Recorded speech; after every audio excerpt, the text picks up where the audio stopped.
Aswaja sangat gencar dalam menyebarkan fitnah terhadap Wahabi. Bagaimana fitnah tersebut? Tonton video ini hingga selesai agar kita mengetahui bagaimana bentuk fitnah Aswaja terhadap Wahabi. Bismillahirrahmanirrahim.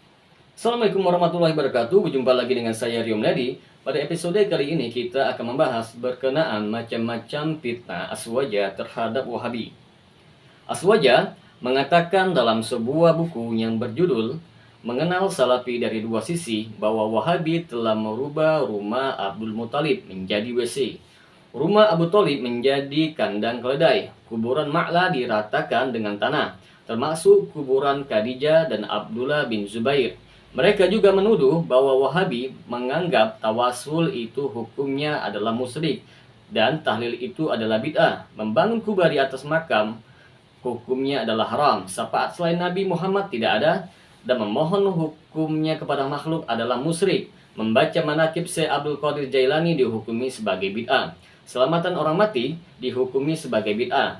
Membaca usoli dalam sholat dan nawaitu dalam bersuci, mereka menghukumi sebagai bid'ah. Berziarah ke kuburan Wali Songo hukumnya adalah haram dan bid'ah. Serta kunut subuh adalah bid'ah. Azan Jumat yang kedua bid'ah, dan Wahabi tidak mahu bermazhab. Geng-geng Aswaja ini mudah menuduh teroris dan sesat bagi siapapun yang mengajak kepada Islam yang murni, memusuhi pihak manapun yang tidak suka selamatan, tahlilan, yasinan, kitab berjanji, kitab muzabarat, dan dalail khairat. Mereka juga mengklaim paling Aswaja. Gerakan mereka juga fanatis mazhab, terutama mazhab Syafi'i. Namun, mereka hanya mengenal mazhab Syafi'i sebatas hanya dalam masalah kunut subuh dan tarawih 20 rakaat. Bahkan, mereka berakidahkan Asy'ari, berfikih Syafi'i, bertasawuf Ghazali, dan bertarekat Qadiriyah.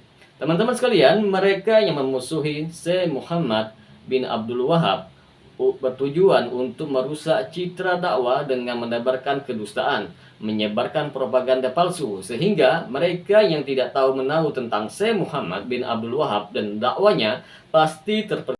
Apalagi kebanyakan orang lebih tertarik dengan berita bohong.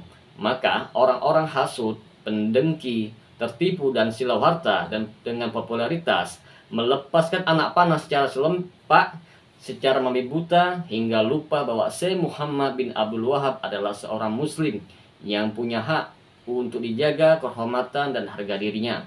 Bahkan siapa saja yang dalilnya sejalan dengan Al-Quran dan As-Sunnah, maka dia yang benar dan paling berhak terhadap kebenaran. Tetapi siapa yang dalilnya tidak sejalan dengan dalil Al-Quran dan As-Sunnah, maka dia yang salah. Tetapi tidak berdosa bila ia adalah seorang mujtahid, bahkan dimaafkan dan mendapatkan pahala.